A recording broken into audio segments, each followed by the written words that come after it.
ऐसा मैंने सुना है कि ज़्यादा प्रोटीन पाउडर लेने से किडनी पर इफेक्ट आता है, किडनी स्टोन्स बन जाते हैं। यहाँ तक कि जो ऐसी न्यूज़ आती है जहाँ बिल्कुल फिट पर्सन को सडन हार्ट अटैक आ जाता है, तो उस चीज़ को, हार्ट अटैक को भी प्रोटीन पाउडर से जोड़ा जाता है। The mysterious powder in question is protein powder. कोई प्रोटीन, कोई फूड सप्लीमेंट गलती से भी नहीं लेना। प्रोटीन विंडो होती है एक. So basically post your workout till 45 minutes there are two windows which will open. One is your carb window, one is your protein window. तो within 45 minutes जो आप लेते हो वो डिफाइन करती है कि आप फैट लॉस करोगे या मसल रिपेयर करोगे. हमारे इंडिया में काफ़ी सारे ऐसे हिस्से हैं जहाँ धूप की तो कोई कमी नहीं है, बल्कि अगर रिकॉर्ड्स की बात करें, टेम्परेचर रिकॉर्ड की, तो वो भी ब्रेक हो रहे हैं। लेकिन फिर भी बहुत सारी पॉपुलेशन जो है विटामिन डी डेफिशिएंट है। 70 to 100% Indian population are vitamin D deficient. क्योंकि vitamin D is related to absorption of the calcium in the bone. क्योंकि प्रॉपरली बन ही नहीं पा रहा डी. क्यों नहीं बन पा रहा? There is studies happening. मतलब आपके गट की इतनी वीक स्ट्रेंथ है और लिवर की कि जो आप विटामिन डी के सप्लीमेंट्स पी रहे हो, खा रहे हो, पाउडर, वो एब्जॉर्ब ही नहीं हो रहा. आज के एपिसोड में हमारे साथ हैं डॉक्टर रुचि गोयल, एक ऐसी डॉक्टर जो न्यूट्रिशन को सिर्फ डाइट चार्ट्स और कैलोरी काउंटिंग तक सीमित नहीं मानती। उनका मानना है कि food is not just fuel, food is medicine. Doctor Ruchi एक क्लिनिकल न्यूट्रिशनिस्ट और डाइटिशियन है और साथ ही एक सर्टिफाइड न्यूट्रिजनोमिक्स काउंसलर भी हैं। यानी वो ये समझाती हैं कि आपके जीन्स और आपका खाना मिलकर आपकी हेल्थ को कैसे शेप करते हैं। इंडिया से लेकर दुनिया भर तक डॉक्टर रुचि ने हजारों पेशेंट्स को obesity, diabetes, thyroid disorder, kidney diseases और हार्मोनल हेल्थ जैसे कई हेल्थ चैलेंजेस में गाइड किया है। तो आप कोई ऐसा सप्लीमेंट बताइए या कुछ ऐसी चीजें बताइए जो वुमेन को, हर महिला को आफ्टर मिड 30s अपनी डाइट में या अपनी लाइफस्टाइल में जरूर ऐड करनी चाहिए। सबसे पहले तो अकाउंटेबिलिटी ऐड करो. सेम चीज आपके लिए टॉक्सिक हो सकती है, सेम चीज आपके लिए मेडिसिन हो सकती है. और डिनर भी हम क्या कर रहे हैं आजकल, जैसे अल्कोहल कंज्यूम करना, वो यूजुअली डिनर में ही करते हैं और उस वक्त काफ़ी लोग नॉनवेज अगर खा रहे हैं तो फिर तो उनकी लीवर का क्या हाल होता होगा? बहुत रोता है गट आपका, लिवर चिक्के मारता है. अल्कोहल एक बहुत बड़ी चेंज लाता है. Judgement to eat the food भी चेंज करता है. हाँ, मतलब ज़्यादा खाया जाता है।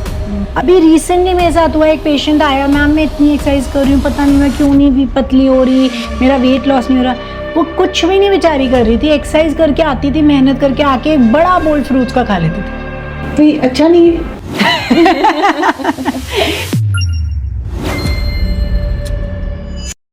Doctor Ruchi, pathway to healing में आपका बहुत बहुत स्वागत है। Thank you Shubha ji, thank you so much. Doctor Ruchi, WHO की रिपोर्ट्स के मुताबिक ओबेसिटी और बेली फैट बहुत बड़े मेजर हेल्थ रिस्क बन चुके हैं और ऐसा ही ट्रेंड चलता रहा तो कुछ ग्लोबल रिपोर्ट्स के मुताबिक 2050 तक half of the population will be overweight और ओबीज। कोई एक आप साइंटिफिकली बेस्ड कोई हेल्दी और सस्टेनेबल वेट लॉस फॉर्मूला बताइए।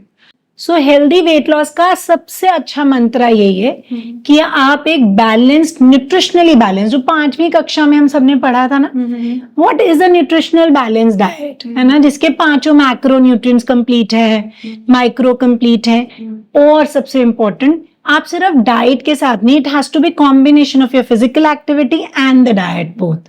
पर मैं स्टिल कहती हूँ कि एक अच्छा एवरेज वेट लॉस, अगर कोई बेसिकली अगर हम समझे 25 to 30 BMI के अंदर है तो 3.5 पर मंथ से ऊपर नहीं होना चाहिए. 1 to 1.2 kg per week is a good weight loss which you will be able to sustain also. क्योंकि बहुत सारे लोग जब वेट लॉस की जर्नी में जब स्टार्ट करते हैं, शुरू में जोश में बहुत ज्यादा वेट लूज भी कर लेते हैं और उससे उनकी स्किन भी लूज हो जाती है. स्किन लूज होने का रीजन ये है कि बिकॉज कोलेजन लूज हो गया and you have lost lot of protein also, muscle mass. कई बार लोग गलत वे में वेट लॉस करते हैं, जैसे मैंने बोला. कभी कभी जब आप बहुत ज्यादा न्यूट्रिशनल डेफिशिएंसीज में जाते हो और कैलोरी के लिए लो करते हो तो आप ये नहीं देखते कि आप प्रोटीन लॉस भी कर रहे हो, मतलब you are losing your muscle. तो फैट और मसल की डेंसिटी चेंज होने से क्या होता है, जब आप बहुत मसल लूज करते हो ना तो आपको लगता है wow wonderful, on the scale I am showing 7 kgs, 8 kgs, but density of the muscle is so high that you show too much on the scale, and that is where the sagging and the loosening and the muscle mass happens, where you are losing the muscle also. But सही तरीका यही है where you do not lose your muscle but the real fat loss happens and you're able to sustain that right aging process. मतलब आपका aging का process नहीं बढ़ जाना चाहिए. जिसमें आप कोलेजन और रिपेयर मैकेनिज्म को कंट्रोल ना कर सको। सो वेट लॉस, तभी मैं बोल रही हूँ, weight loss has to be very very scientifically approach based programme, जिसमें आप सही amount of waste per week या पर मंथ का टारगेट क्रिएट करो और उसके अंदर अपने मैक्रोज की डिस्ट्रीब्यूशन पे प्लीज ध्यान दो, which is protein, carbs and the fats. Doctor Ruchi, आजकल बहुत सारे ऐसे सोशल ट्रेंड्स भी चल रहे हैं जहां वेट लॉस को लेकर बात की जाती है, जैसे चावल नहीं खाने चाहिए, रोटी नहीं खानी चाहिए, ग्लूटेन फ्री डाइट, मल्टीग्रेन आटा, रागी का आटा और इंटरमिटेंट फास्टिंग की हम बात कर रहे थे। एक ओजेम्पिक के बारे में भी आजकल बहुत चल रहा है। क्या ये सारे ट्रेंड हर्ड मेंटालिटी है या फिर इसके पीछे भी कुछ ना कुछ साइंस है? देखो, यहाँ हर्ड मेंटालिटी इसलिए कि एक तो ना आजकल information is half and incomplete. So for example, आपने जैसे मुझे अभी बोला कि 1 मील प्लान या इंटरमिटेंट फास्टिंग या फिर हाँ, है ना, या फिर आपने मुझे अभी बोला कि ग्लूटेन फ्री। सो पहले तो आप ये समझिए कि ग्लूटेन कैलोरिकली मिलेट से कोई बहुत चेंज नहीं है, सिमिलर ही है, सब एक आसपास हैं। What difference is there glycemic load, मतलब उनकी कॉम्प्लेक्सिटी बेटर है। और कई बार मिलेट्स देने से आपको थोड़ी शॉक ट्रीटमेंट मिलती है और वो न्यूट्रिशनली वेरीड है। आप जब एक सिंगल ग्रेन बहुत सालों से खा रहे होते हैं तो उसकी भी टॉक्सिसिटी बॉडी में होती है। अगर आप पुराने जमाने में जाओ ना तो मिलेट्स हमेशा सीजनली रीजनली खाए जाते थे। आप अपने नॉर्थ में, हमारे इधर पंजाब ही ले लो, है ना, विंटर्स के साथ बाजरा, मक्की, ये सब इंक्लूड किया जाता था। जौ को समर में इंक्लूड किया जाता था। तो मिलेट कुछ नया नहीं है, बस अब इसको मार्केट हम नया करके कर रहे हैं। It has there been traditionally always. और ये किसको खाना चाहिए? सबको खाना चाहिए, बट इसको moderation and the right way and the right timing is very important. ऐसा नहीं है कि चावल अगर आप बिल्कुल छोड़ दोगे तो आपका जल्दी वेट लूज हो जाएगा या चावल अगर- खाने से वेट गेन होगा। अब वही बात हो गई ना कि अगर आप 25 किलो ओवरवेट हो तो कैलोरिकली एक कटोरी राइस के अंदर जो शुगर राइस होती है वो एक चपाती से नहीं होती है ना। तो अगर आप एनर्जी देते ही रहोगे जितना है, मैं आपको एक्सप्लेन करती हूँ, जैसे एक ग्लास है, ये अगर रिम तक भरा हुआ है तो मैं ओवरवेट हूँ। जी, जब मैंने उसमें राइस डाला which is high in calorie in case, और हमारे यहाँ ना प्रॉब्लम क्या है, कॉन्सेप्ट ऑफ 1 कटोरी नहीं है, कॉन्सेप्ट ऑफ 1 प्लेट है। जी, ठीक है ना। सो वो जो है ना उसकी energy it starts flowing from your, because I am already up till the rim in terms of the stored fat. तो when I change to some complex carbs जिसका लोड कम है, एनर्जी धीरे रिलीज होती है, तो उस समय की एनर्जी रिलीज के लिए स्टोर्ड फैट में से वो यूज होता है, and the food does not overflow in terms of the calorie outside and you start losing and you create that margin, and once you create that margin after a weight loss you can easily consume rice also. So where are we standing, that defines कि मेरे लिए wheat अच्छा है, rice अच्छा है, या मैं इसको कभी खा सकती हूँ, रोज खा सकती हूँ। डॉक्टर रुचि, आजकल प्रोटीन को लेकर भी काफी अवेयरनेस बढ़ रही है और एक डाटा है IMRB, उस स्टडी के according 73% of Indian population are protein deficient, जो कि एक बहुत अलार्मिंग साइन है। और हमारे इंडिया में ज्यादातर लोग वेजिटेरियन भी हैं। तो एक तो प्रोटीन डेफिशिएंसी से क्या क्या अफेक्ट पड़ते हैं हमारे बॉडी पर और हमारे ब्रेन पर, और दूसरा हम क्या प्रोटीन पाउडर्स लेने सेफ रहेंगे? सबसे पहले तो ये समझना जरूरी है कि हाँ, इंडियन डाइट्स में प्रोटीन डेफिशिएंसी देखी गई है बीइंग वेजिटेरियन, है ना। एक तो the absorption rate vegetarian diets कम होती हैं। अगर आप पहले जाओ इंडियन डाइट में तो दाल का पोर्शन 1 कटोरी है और चावल का पोर्शन 2 कटोरी है। तो अगर हमें दूध दही डाइजेस्ट नहीं हो रहा है अडल्ट्रेशन में, तो you just need to switch 2 कटोरी दाल, 1 कटोरी राइस, है ना। एंड लेग्यूम्स इटसेल्फ में कॉम्प्लेक्स कार्ब एंड प्रोटीन का कॉम्बिनेशन होते हैं और हमारी एक्टिविटी पहले के मुकाबले कम हो गई है। जी, अगर आप पुराने बुजुर्ग या पुराने 30 years old people, they used to drink 1 litre of milk, छाछ, आधा किलो तो दही ले लेते थे, पनीर हो जाता था, खोया हो जाता था। सो है ना। तो आप समझो वो अब हम डाइजेस्ट नहीं कर पाते क्योंकि हमारी फिजिकल एक्टिविटी कम है। तो physical activity in terms of carbs भी चेंज हुई है, पर प्रोटीन की रिक्वायरमेंट तो बढ़ी है। वो तो बेसिक 0.8 to 1 ग्राम पर kg तो इंसान को कंज्यूम करना है। पहले वो कवर हो रहा था, इसलिए लोग इतने मस्कुलर भी थे, है ना। और कुछ जेनेटिक फैक्टर्स भी होते हैं आपके अपने, है ना, जो इवन ना स्पोर्ट्स न्यूट्रिशन में अब हम जेनेटिक टेस्टिंग करते हैं टू सी कि आपके एंड्योरेंस जीन्स कैसे हैं, आपका प्रोटीन मेटाबॉलिज्म कैसा है, how much are you going to create from the amino acid breakdown से, वो भी जेनेटिकली होता है। आप देखते हो ना, एक रिक्शे वाला जो रोज बहुत सारा चावल आलू खाता है, बट उसकी काफ्स देखी आपने, स्ट्रॉन्ग होती है क्योंकि वो उसको ट्रेन हो रही है वो रोज। सो फ्रॉम क्रैब ऑल्सो वो ट्रेन होनी शुरू होती है, ये हमारा बॉडी का मैकेनिज्म है, ठीक है। तो बट आपको ये समझना पड़ेगा कि लेग्यूम्स जो वेजिटेरियन का एक प्रोटीन का सोर्स है, उसको आप मेन मील की तरह कंज्यूम करना शुरू करो। अच्छा। जैसे आजकल बहुत अवेयरनेस भी हुई है, जैसे चीले दाल के, चने दाल के सोया। चीले, है ना, soya is a very good source, है ना। तो आप उनको कंबाइन कम करना शुरू करो फिर the grain, for example rice के साथ। अगर राइस डाल रहे हो तो खिचड़ी में portion of dal has to be double than the rice. और आपके ग्रेन को आप वेजिटेबल से खाओ ताकि वो कैलोरिकली बैलेंस हो जाए, बिकॉज वेजिटेबल का कैलोरी कंटेंट कम होता है, फाइबर हाई होता है, तो लोड कम होता है। और चीला दाल उसको एज अ मेन मील खाओ, मतलब जैसे स्प्राउट सैलेड, काला चना सैलेड, काले चने का चीला, मूंग दाल चीला, and eat it with the vegetable. तो आप प्रोटीन भी कंप्लीट कर लोगे बीइंग वेजिटेरियन ऑल्सो। और प्रोटीन पाउडर लेने सेफ रहेंगे? अगर आप नहीं खा पाते, बहुत सारे लोगों में ना मैं इनडाइजेशन की प्रॉब्लम्स देखती हूँ, नॉन एब्जॉर्प्शन, लेग्यूम से ब्लोटिंग, गट सिम्बोसिस सही नहीं है, तो उसमें, और कई लोग इतना वर्कआउट करते हैं कि उनकी रिक्वायरमेंट 1 to 1.2 ग्राम के ऊपर भी जाती है, तो for that requirement to be complete protein powder important है।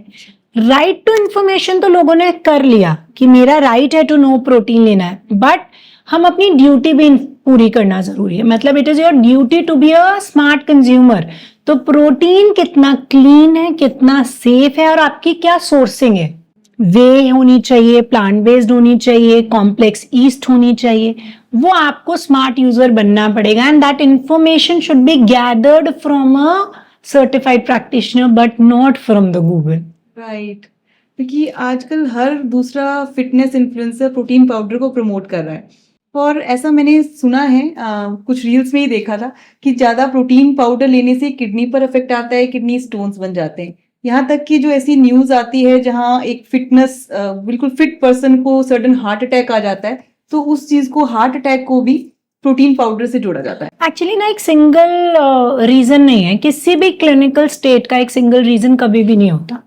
तो आप देखो जिम में जो हार्ट अटैक्स आ रहे थे वो बहुत सारे कोरिलेशंस थे, there was not single reason. Over exertion, caffeine का सुपर इनटेक करना, हार्ट पे प्रेशर बनना, आप इंड्यूसर ले रहे हो इतनी इतनी कॉफी शॉट्स लेके, तो आप you not getting tired, the heart muscle did not know when to stop, उसके कारण हार्ट अटैक्स भी हो रहे थे। प्रोटीन पाउडर किडनी या लिवर डिसफंक्शन के साथ इसलिए कोरिलेटेड है, प्लीज आप समझो ना, कि लोग 4-4 स्कूप पी रहे हैं, they do not know what is the amount and what is the time. Time क्या होना चाहिए? प्रोटीन विंडो होती है एक, so basically post your workout till 45 minutes there are 2 windows which will open, one is your carb window, one is your protein window.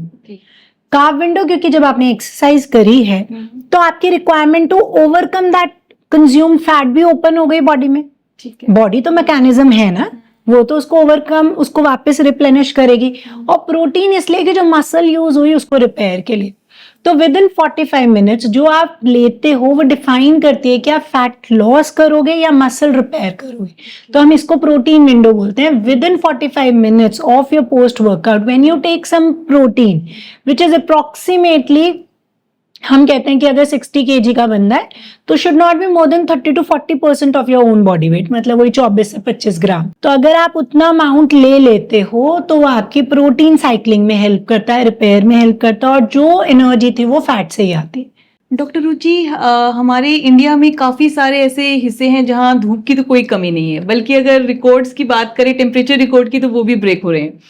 लेकिन फिर भी बहुत सारी पॉपुलेशन जो है विटामिन डी डेफिशिएंट है। एक मैं जनरल पढ़ रही थी, प्रिंट जनरल का एक रिव्यू पढ़ रही थी, उसके according 70 to 100% Indian population are vitamin D deficient. यार एक्चुअली ना धूप आपके एब्जॉर्प्शन को भी बहुत सारी चीजें रोकती है। सबसे पहले जो हमारी डार्क स्किन है ना, वो मेलानिन प्रोडक्शन जो होती है वो भी विटामिन डी सिंथेसिस को रोकती है। फॉर एग्जाम्पल जब आप गाड़ी में जा रहे हो तो सनग्लास के नीचे बैठे हो तो वो भी उसको कंप्लीट नहीं होने देती। जो आप सनस्क्रीन अप्लाई करते हो वो भी विटामिन डी सिंथेसिस को रोकती है।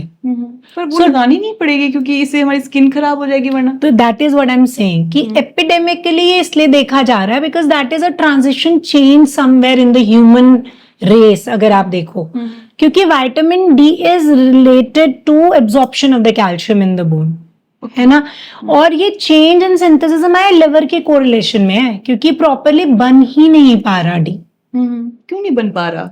This has a genetic correlation. जैसे हमारे वेस्टिजियल ऑर्गन चेंज हुए ना, आप इफ यू रिमेम्बर हमारी अक्ल जाड़ जिसको हम बोलते थे, वो धीरे धीरे ओवर द इयर्स खत्म हो गई बिकॉज रिक्वायरमेंट। तो धीरे धीरे ह्यूमन बॉडी इतना कम जब काम करेगी ना, आप देखना over I think so 2000 years or some coming years, maybe the requirement of the calcium or the stronger bones human body will change. We will become so sensitive and so fragile कि हम सिर्फ laptops के लायक ही रह जाएंगे। Because आप physical activity if you compare even 20-25 years, मुझे लगता है हमारी बहुत कम है। वो 40 मिनट के जिम को हम सब कुछ समझते हैं। सो विटामिन डी से आई एम गेटिंग डाइवर्टेड।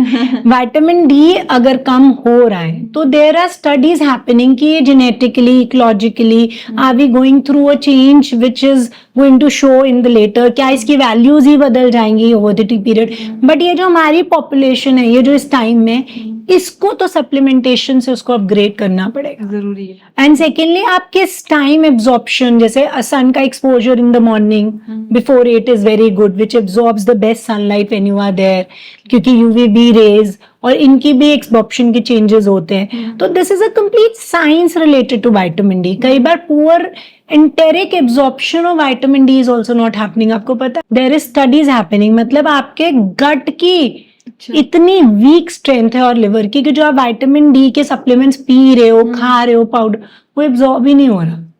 और डॉक्टर रुचि, एक यहीं से मुझे याद आया, मैंने कहीं पढ़ा कि अगर आपकी बॉडी में कोलेस्ट्रॉल की कमी है तो भी विटामिन डी नहीं बनेगा। Because vitamin D is what kind of a vitamin, बचपन से पढ़ते आए ना, you know, fat soluble and water soluble, है ना। सो ये बहुत इंपॉर्टेंट है जानना कि कई बार लोग बहुत ज्यादा डाइट्स पे होते हैं, फैट इनटेक नेचुरली कम कर देते हैं। कोलेस्ट्रॉल हमारी बॉडी में दो तरह से बनता है, one is from the outside source which comes only from the animal sources, मतलब है ना, या आपका खुद प्रोडक्शन है। तो जब आप खा ही नहीं रहे हो बाहर से और आपका लिवर भी स्ट्रेस्ड आउट है बिकॉज ईटिंग एडल्ट्रेटेड है, liver is not in a very good state, तो विटामिन डी एब्जॉर्ब नहीं होता। और आपका अगर राइट अमाउंट ऑफ गट भी एक्टिव नहीं है, आपका फ्लोरा फौना अफेक्टेड है, तो भी vitamin D synthesis and formation is affected. So you need to be very careful कि आप जो डोज ले रहे हो वो आपके लेवल से कोरिलेट करके लो। प्लीज रैंडमली ओवर सप्लीमेंटेशन मत करो, और सप्लीमेंट लेने के बाद रीचेक करो कि आपके लेवल्स इंप्रूव हो रहे हैं, एब्जॉर्प्शन हो रही है। अगर नहीं हो रही तो चेंज द टाइप। मैं कई लोगों को जिनकी इंटेरिक एब्जॉर्प्शन नहीं है उनको आईवी डोजेस के लिए भी रिकमेंड कर रही हूँ, way we give them a injectable form, क्योंकि उनकी body gut through your stomach जो एब्जॉर्प्शन होनी है वो नहीं हो रही। So you need to be very careful, you need to meet a doctor before you see your deficiency in vitamin D. It is available over the counter, but a regular monitoring is very important because vitamin D deficiency has so much. It's not a normal vitamin. It works like a hormone, you know. Doctor Ruchi, social media पर ना लगभग हर हफ्ते कोई ना कोई नया trend आ जाता है। आजकल मैग्नीशियम से रिलेटेड काफ़ी रील्स आ रही है। अगर आप अपनी बॉडी पर रात को सोने से पहले मैग्नीशियम लोशन लगाते हैं तो आपको अच्छी नींद आएगी और स्ट्रेस भी कम हो जाएगा। तो इसके पीछे कितनी सच्चाई है? ऐसा है ना कि मैग्नीशियम के अपने बहुत इंपॉर्टेंट पैरामीटर्स, और ये सच है कि ये हेल्प भी करता है और सपोर्ट भी करता है। मैग्नीशियम नींद में? हाँ जी, मैग्नीशियम ग्लाइसिनेट का कॉम्बिनेशन होता है। मैग्नीशियम भी डिफरेंट तरह का है। सो मैग्नीशियम ग्लाइसिनेट स्पेसिफिकली रिलेटेड है with muscle repair, with your iron balance and specifically nervous system को स्लो डाउन तो नहीं कहूंगी मैं, काम डाउन करने में, related with a better sleep. तो मैग्नीशियम ग्लाइसिनेट की एक बेसिक डोज जब आप रात को लेते हो, चिलेटेड फॉर्म्स भी आती हैं विच इज बेटर एब्जॉर्बेबल, तो आपकी नींद पे इफेक्ट देखा गया है। और मेरे को ऐसा लगता है कि जब मैं पेपर स्टडी कर रही हूँ ना, तो जितने भी ये मिनरल्स हैं ये ना माइन होते हैं अर्थ से, मतलब that is are called minerals ना। तो प्लांट्स, वेजिटेबल्स ये इसको एब्जॉर्ब करते हैं और इनकी ना एब्जॉर्प्शन हर फूड साइकिल पे चेंज हो रही है, मतलब रिड्यूस हो जाती है जब आप एब्जॉर्ब करते हो। तो प्लांट बेस्ड डाइट्स जो बहुत अच्छी खाते हैं उनमें मैंने मैग्नीशियम डेफिशिएंसी कम देखी है, बट जो कंपैरेटिवली बहुत प्रोसेस डाइट्स खाते हैं उनमें मैग्नीशियम डेफिशिएंसी ज्यादा देखी है। तो इट इज इम्पोर्टेंट कि आप चेक करो कि आप फूड चेन में, पिरामिड में enough active in live foods खा रहे हो। और आजकल रोटेशन ऑफ साइक्लिंग, फार्मिंग नहीं होने के कारण भी mineral content naturally in the plant and vegetable कम है। हम सिंथेटिक फर्टिलाइजर्स डाल रहे हैं, तो there is so much of science behind it. तो कभी कभी अगर आपको सिम्टोमेटिकली डेफिशिएंसी है तो वो सप्लीमेंट्स लेना जरूरी है। बट मैं दोबारा कहूंगी, over supplementation just because you watched a reel और वो सिम्टम उन्होंने आपको ट्रिगर या एक्टिव पॉइंट की तरह बोला क्या आपकी टांगें दुख रही हैं, क्या ऐसा हो रहा है, तो लीजिए।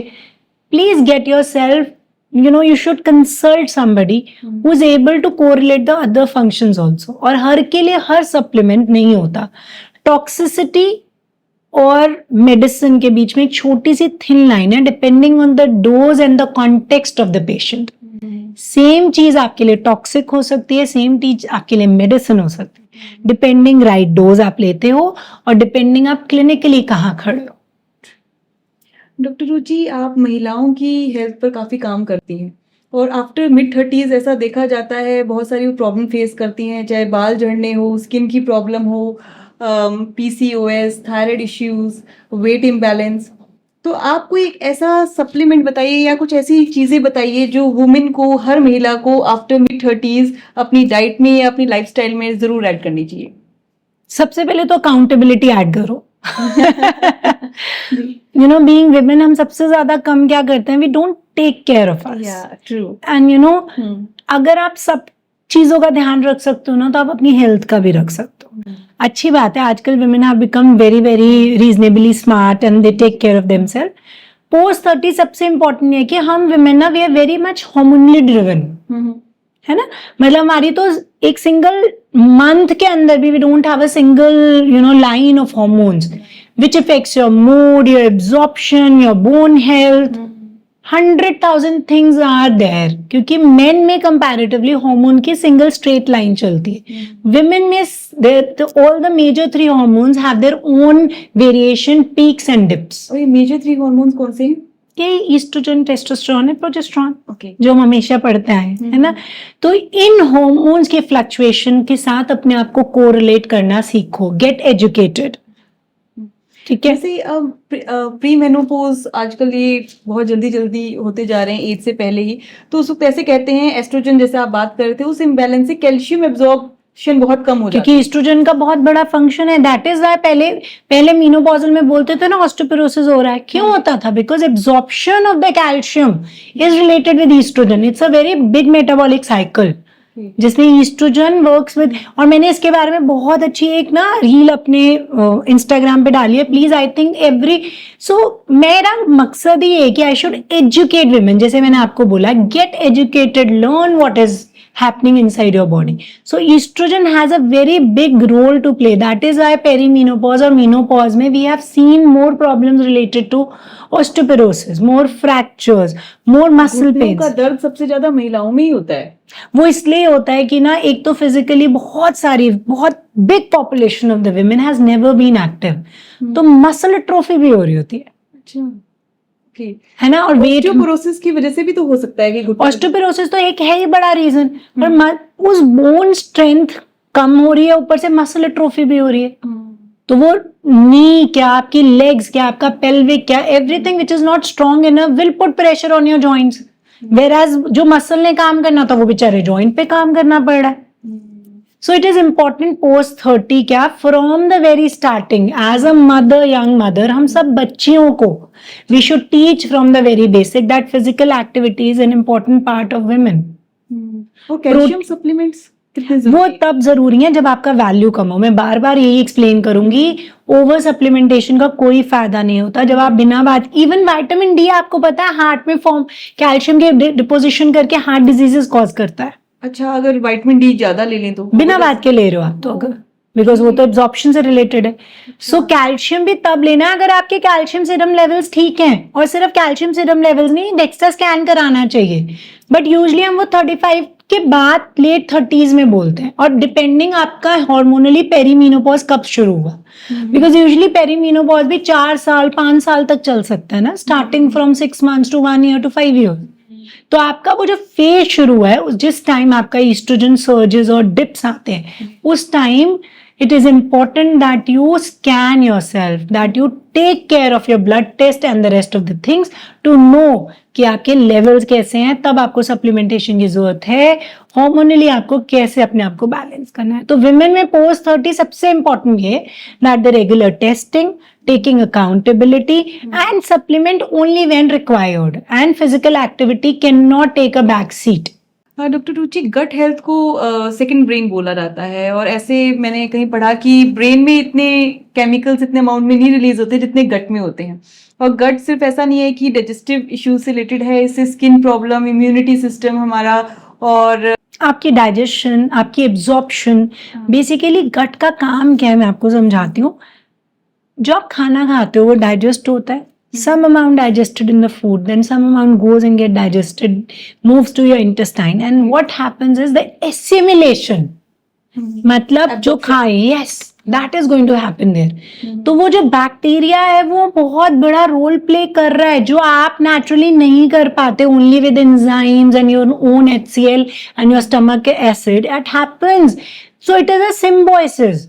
मतलब we live in a combination where we support each other, but जब ये values change हो जाती हैं, जब वो बैड बैक्टीरिया और गुड दोनों सस्टेन करता है, और गुड गट के अंदर बैड बैक्टीरिया की ग्रोथ मिनिमल रहती है, गुड की सही रहती है। सिर्फ बैक्टीरिया नहीं, आपके वायरसेस, बैक्टीरिया, फंगस, सब फंगल ओवर ग्रोथ होने लगती है जब आप सही खाना नहीं खाते। मैं बहुत ज्यादा लोगों में देख रही हूँ कि over growth of fungal in your own gut is happening, which is leading to so much more. और वो सिर्फ एक बेसिक, बहुत सारे 4-5 फैक्टर्स हैं, जैसे over consumption of sugars and refined foods, the wrong type of fats.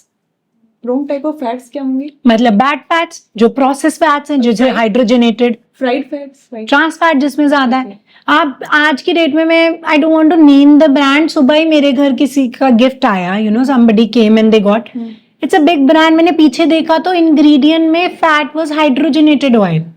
Can you beat it? आज भी हमें डालडा ही खिलाया जा रहा है या पाम ऑयल खिलाया जा रहा है। बड़े बड़े ब्रांड्स, हमें फूड स्मार्ट होना पड़ेगा। और ऐसे कितने सारे लोग हैं जो ये हम वहां से नॉलेज क्यों नहीं लेते, जो लोग आपको गाइड कर रहे हैं टू रीड योर लेबल्स। जी, लेबल्स में क्या क्या होना चाहिए अगर कोई ऑयल खरीदता है, तो क्या क्या नहीं होना चाहिए? 2 चीजें सबसे ज्यादा है, एक पाम ऑयल और हाइड्रोजनेटेड। हाइड्रोजनेटेड फैट का मतलब तो आपको पता है ना, जो तेल को हमने डालडा में कन्वर्ट किया, प्रोसेस्ड है।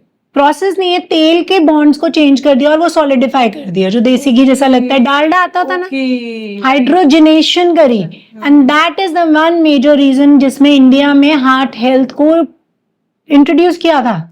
हम जब तक देसी घी और सीड ऑयल्स खा रहे थे ना रीजनली, जहाँ तिल हो रहा है वहां तिल का तेल है, जहाँ सरसों हो रही है वहां सरसों का तेल है, जहाँ फ्लैक्स सीड ज्यादा हो रहे हैं वहां फ्लैक्स सीड का तेल है, तब तक हम बड़े अच्छे थे। सनफ्लावर ऑयल खा रहे थे, सब अच्छा चल रहा था, जो सीजनली जहाँ अच्छा है। जब हमने ये processed, more refined rice brand, आप राइस ब्रांड से जब तेल निकाल रहे हो तो कितना हाई प्रोसेसिंग है। जितना कम प्रोसेस्ड फॉर्म में आप तेल खाओगे, rice brand is never meant to give us oil. What is meant to give us oil are the तिल का तेल, सरसों के बीज जिनमें तेल होता है, which is rich in oil, उनके तेल खाओ ना। एंड उसके ऊपर कॉम्बिनेशंस, रिफाइंड ऑयल जिसके अंदर सारी दुनिया भर के टाइप्स ऑफ सीड्स के ऑयल मिला दिए, just to low the cost. और उसका कई बार मेजर कंपोनेंट पाम ऑयल है। वो हम देख ही नहीं, एक तरह से अडल्ट्रेशन है। तो सिंगल सीड ऑयल्स खाने चाहिए for having a very good gut, ठीक है, ताकि आपके फैट सोल्यूबल विटामिन्स की एब्जॉर्प्शन सही हो, आपका गट भी अच्छा। और सेकंड, जितना प्रोसेस्ड फूड, चाहे वो कार्ब्स हैं, चाहे वो शुगर्स हैं, चाहे वो ग्रेन्स हैं, जितना आप कम खाओगे ना, उतना प्रीबायोटिक बोलते हैं हम इसको, ठीक है। सो प्रीबायोटिक इज जो आपके गट के बैक्टीरिया और फ्लोरा फौना, इनके लिए फूड बनते हैं। डॉक्टर रुचि, एक अभी मुझे याद रहा, मैंने एक रील देखी थी, शायद आप ही की ना देखी हो, जिसमें खाली पेट देसी घी खाने से मॉर्निंग में डाइजेशन बहुत अच्छा हो जाता है। वो इसलिए होता है बिकॉज हम लोग क्या करते हैं कभी कभी कि हम ना बहुत ज्यादा इसोफेजियल रिफ्लक्स देख रहे हैं आजकल। ये क्या होता है? मतलब एसिड ऊपर आ रहा है, लोगों में अल्सर्स हो रहे हैं, हाँ जी, हाँ जी। लोगों में कैंसर्स हो रहे हैं। तो ये इसोफेजियल रिफ्लक्स इसीलिए हो रहा है बिकॉज आपका स्टमक एसिड रिड्यूस हो रहा है। Okay. And over use of antacids, PPIs, जो आप ऐसे हम आजकल ना पेंटॉप, रैबिसेप, ये सब ऐसे पॉप कर रहे हैं, एसिडिटी हुई चल तो एंटासिड खा ले, प्रॉब्लम हुई पेंटॉप खा ले। उससे ना आपकी गट, जो ईसोफेगस के पास आपकी वॉल्व होती है, वो लूज होनी शुरू होती है और वो एसिड ऊपर आता है जो नहीं आना चाहिए, जिससे अल्सर्स होते हैं। तो जब आप देसी घी या good coconut oil which is rich in omega 3-6 factors लेते हो ना, तो ये आपकी एक लाइनिंग भी क्रिएट करती है और इमीडिएटली रिलीज नहीं होता। Good fats do not lead to sugar flow, rush, blood sugar rise नहीं करता, बट वो स्टेटी भी देता है। तो initial 4 hours of your waking up is very very important. तो ये आपकी डाइजेशन इसलिए इंप्रूव कर रहा है बिकॉज ये आपके एसिड ऑफ द स्टमक को सही मेंटेन करता है जब आप गुड फैट से शुरू करते हो। तो 1 चम्मच घी अगर हम रोज सुबह खाते हैं खाली पेट, और फिर 4 घंटे तक हमें 4 घंटे नहीं, मेजर हम कहते हैं 30 to 40 मिनट्स। 30 to 40 मिनट्स कुछ नहीं लेना आपको। अगर आप उसको समय देते हो कि वो आपके एसिड की प्रोडक्शन को सही मैनेज कर सके, बिकॉज फैट्स हम जाते हैं ना बहुत स्लो रिलीज ऑफ एनर्जी करता है, तो आपका एनर्जी कंपोनेंट तो कंप्लीट होता है, साथ में इसके जो गुड विटामिन ई फैक्टर्स हैं देसी घी के अंदर जो होते हैं, और जो बाकी कंपोनेंट हैं जो फैटी चेन्स एसिड्स होते हैं, वो आपके स्टमक के एसिड को सही मेंटेन कर पाते हैं। और जो ओवरफ्लो ऑफ एसिड जब होता है, जब आप बल्क ऑफ फूड लेते हो, जैसे कई लोग उठते ही कई बार जूस का ग्लास पी जाते हैं, फ्रूट जूस का glass, that is too much of sugar. तो उससे बहुत ज्यादा वेट बढ़ जाएगा। वेट सिर्फ वेट नहीं है, it will release lot of acid in the stomach because इतनी एकदम, और इंसुलिन स्पाइक। पहले बीच में ना ये बहुत ज्यादा ट्रेंड चला था कि ब्रेकफास्ट में या सुबह सुबह उठते ही अगर आप जूस लेते हैं तो आपकी हेल्थ के लिए वेजिटेबल जूस अच्छा है। 2 तरह के जूसेस हैं, प्लीज समझिए, एक है नरिशिंग, एक है cleansing. Nourishing comes from fruit, till you have teeth do not drink your fruits. एक बड़ी सिंपल सी लाइन है, अपने दिमाग में बिठा लीजिए।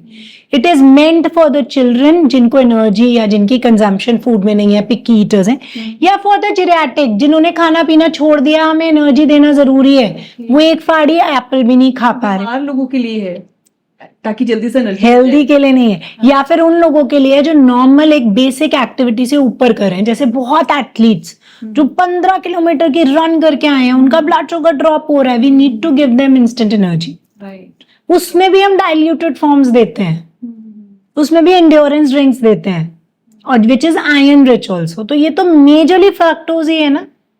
So and vegetable juice is the cleanser. वो आप क्लेंजर से शुरू कर सकते हो, वो भी तब कि आपको परेशानी क्या है। आपको घी से शुरू करना चाहिए दिन की शुरुआत, या वेजिटेबल जूस से करनी चाहिए, या कुछ नट सीड से करनी चाहिए। डिपेंड करता है कि हम क्या ट्रीट करने की कोशिश करें। फॉर एग्जाम्पल कोई अगर अपना बेली फैट रिड्यूस करना चाहता है तो वो कैसे शुरुआत करे अपने सुबह की? हम तो नहीं घी रिकमेंड करते उस वक्त, because already there is lot of deposition of the fat, and if the patient is good with digestion, major lifestyle disorder के कारण इंसान मोटा है, बेली फैट है, तो हम शुरुआत करते हैं ऐसे कुछ एंजाइम के साथ जिससे आपकी अपनी एक्टिविटी मेटाबोलाइक बेटर, मतलब मेटाबॉलिक एक्टिविटी को जो पुश कर सके और आपके रिपेयर और लिवर एक्टिविटी को इंक्रीज कर सके। जैसे मैं बहुत कॉमन से कुछ इन्फ्यूजन देती हूँ, फेनल इन्फ्यूजन, जीरा एंड कोरिएंडर, ये ना आपके घर की किचन में ही है, ये आपकी अपनी डाइजेशन को, अपने फैट सेल की एक्टिविटी को इंप्रूव करते हैं without over inducing your body. ये जो आप कॉफी पीते हो ना फैट बर्नर समझ समझ के, वो आपकी बॉडी को फैट बर्नर इसलिए करती है बिकॉज आप इतना इंड्यूस कर देती है वो आपकी बॉडी को। It's just like taking some drugs only. लेकिन अगर कई लोग ना ब्रेकफास्ट स्किप करते हैं वेट लॉस के लिए, तो ये क्या अच्छा ऑप्शन रहेगा? डिपेंड करता है उससे पहले रात को खाना कब खाया था, तो सबके लिए एक रूल नहीं है। अगर आपने उससे अगले दिन पहले दिन 2 बजे खाना खाया और फिर आप ब्रेकफास्ट शिफ्ट कर रहे हो, तो आपका तो फास्टिंग विंडो ही बहुत बड़ी हो गई, आप कंजर्वेशन में जाओगे। अब आपने रात को खाना 10 बजे, कोई आदमी का लाइफस्टाइल वर्क पैटर्न ऐसा है जो रात को 10 बजे से पहले खाना नहीं खा पाता, तो हम कहते हैं it is always good to skip the breakfast, give your time. हम ना इसको प्राणा शक्ति बोलते हैं। तो जो बॉडी है ना वो सन के साथ वर्क करती है। अगर हमारे पुराने ट्रेडिशन में जाओ तो हम कहते थे ना सनसेट के बाद खाना नहीं खाते थे, बिकॉज आपका मेटाबॉलिक एक्टिविटी सन के साथ स्लो डाउन होता है, बॉडी पैकेजिंग शुरू करती है, पैकअप। नहीं खाना चाहिए सनसेट से पहले पहले ही, अगर हम इवनिंग में, यानी कि हमें अपना डिनर ले लेना चाहिए। सन के साथ आपकी अपनी बॉडी की ऊर्जा भी चेंज होती है। Okay. सो जैसे जैसे सन सेट करता है आपकी बॉडी पैकअप मोड में जाती है और हम उसको खाना उड़ेलना शुरू कर देते तभी हैं। तो बेली फैट इतना बढ़ रहा है। सिर्फ बेली फैट नहीं, आपका लिवर स्ट्रेस आउट हो रहा है। क्यों? इतनी non alcoholic fatty liver disease भी पतले पतले लोगों में देखी जा रही है। Wrong timing of food. So liver को तो रेस्ट ही नहीं मिलता। रात को 10 साढ़े 10 बजे इतना हेवी मील खाया, रात को लिवर रिपेयर में जाता है। हमारी बॉडी को रिपेयर नाइट में होता है। जब आप उसको खाना दे देते हो तो रिपेयर की जगह उसके डाइजेशन में काम करना शुरू कर देती है। और डिनर भी हम क्या कर रहे हैं आजकल, जैसे अल्कोहल कंज्यूम करना, वो यूजुअली डिनर में ही करते हैं। और उस वक्त काफी लोग अगर नॉन वेज अगर खा रहे हैं तो फिर तो उनकी लीवर का क्या हाल होता होगा। बहुत रोता है गट आपका, लिवर चिक्के मारता है ना। और आप समझो ना, और आपको पता है अल्कोहल एक बहुत बड़ी चेंज लाता है। Judgement to eat the food भी चेंज करता है। हाँ, मतलब ज्यादा खाया जाता है। सो मूड तो है ही, हार्मोन तो है ही, लिवर तो है ही, but your own judgement to eat the right amount of food को भी चेंज कर देता है। सो यू नो, देखो अल्कोहल कभी भी पीना ठीक नहीं है, जहर ही है। अभी रिसेंटली मेरे साथ हुआ, एक पेशेंट आया, मैम मैं इतनी एक्सरसाइज कर रही हूँ, पता नहीं मैं क्यों नहीं भी पतली हो रही, मेरा वेट लॉस नहीं हो रहा। वो कुछ भी नहीं बेचारी कर रही थी, एक्सरसाइज करके आती थी, मेहनत करके आके एक बड़ा बोल फ्रूट्स का खा लेती थी। तो ये अच्छा नहीं है। So, जैसे मैंने आपको कार्ब विंडो बोला, तो she was completing a carb window ना। फ्रूट इज इटसेल्फ में a full energy giving food. जब हिंदुस्तान की बात नहीं करी, जब ह्यूमन रेस ने मॉडर्नाइजेशन नहीं हुई थी, अर्बनाइजेशन नहीं हुई थी, सिविलाइजेशन नहीं हुई थी, तो मेन मील क्या था ह्यूमन का? Fruits, right, fruits, vegetables, raw. क्या था ये? अपने आप में मेन कंप्लीट मील है। या फिर ये आपके इंसर्शन फूड्स होने चाहिए, they can work as a snack, but their combination with the food should not happen with the mail meal. And वो जो आपने पोस्ट एक्सरसाइज वाली बात बोली, there should be protein if you trying to lose weight. There should be something which does not give you instant energy. यही अब एक जो बहुत हैवी जिम गोअर है, जिसके अंदर फैट परसेंटेज एकदम परफेक्ट परसेंट में है और उसकी प्रोटीन की रिक्वायरमेंट वो कंप्लीट कर रहा है, तो वो पोस्ट एक्सरसाइज ओट्स खाता था। अच्छा, क्योंकि वो ही doesn't want to lose more fat, there is nothing left. अगर वो नई कार्ब्स भी देगा ना विद कॉम्प्लेक्स कार्ब, तो उसकी मसल लॉस होगा, मसल से एनर्जी मिलेगी बॉडी को। राइट। तो मतलब यानी कि जब आप एक्सरसाइज करके आते हैं उस वक्त, या जिम से आ रहे हैं, तो उस वक्त आप अपनी डाइट में प्रोटीन लेकर आए। स्प्राउट्स खाइए, काले चने का सैलेड खाइए, एगिटेरियन है तो एग्स खाइए, उसके साथ 1/2 to 1 पोर्शन का आप ले सकते हो, जैसे may be small portion of fruit. और कोशिश करो उसमें भी ऐसी चीज लो जो इमीडिएटली शुगर स्पाइक ना करे, जैसे बेरीज। हर सीजन में कुछ बेरीज आती हैं, they are the best nutritionally upgradation. अब आप आते ही अगर मैंगो शेक पी लोगे जिसमें चीनी है, पहली बात, mango itself good calorie food है, साथ में उसमें मिल्क है, तो वो एक ग्लास दूध अगर 300-350 कैलोरीज का है, तो वो आपको स्टेटी भी नहीं दे रहा और आपकी कार्ब विंडो भी कर रहा है। तो ना ही आपकी मसल बिल्ड कर रहा है, ना ही आपको फैट लॉस होने दे रहा है। तो फ्रूट्स खाने का बेस्ट टाइम कौन सा है? हम सुबह भी नहीं खा सकते, शुगर नहीं, सुबह खाइए आप। अगर आप शाम को जिम जाते हैं तो आप उठने के, मैं कहती हूँ उठने के 3 से 4 घंटे के अंदर, अगर आप ओवरवेट हैं, आप डायबिटिक हैं, आपको लगता है कि आप फिजिकली कम एक्टिव हैं, तो आप फ्रूट मत खाएं। अगर आप सुबह भाई 10 किलोमीटर की वॉक करके आते हैं, पानी पीते हैं और उसके बाद विद इन 4 आवर्स फ्रूट खाते हैं, तो इट्स ओके। और आपको वेट लॉस नहीं करना तो आपको वापस एनर्जी तो रिप्लेनिश करनी पड़ेगी। जैसे हम पैसा कमाते हैं खर्च के, अगर मेरा खर्चा बहुत ज्यादा है जितना मैं कमा रही हूँ, तो मैं सेव करती हूँ ना, फिर मैं नहीं खर्चती। So if I am already overweight, then I will not come and consume carbohydrate. समझदारी से खाना खाना बहुत इंपॉर्टेंट है, बहुत इम्पोर्टेंट है, बहुत। Thank you so much doctor Ruchi, बहुत अच्छा लगा, आज आपसे बहुत कुछ सीखने को मिला। Thank you so much. In fact मेरे को भी बहुत मजा आया, बिकॉज ऐसे इंसाइटफुल क्वेश्चन से लगता है कि you will be able to give something to the society back. Thank you, Dr. Shubha, for doing such an amazing job. Thank you.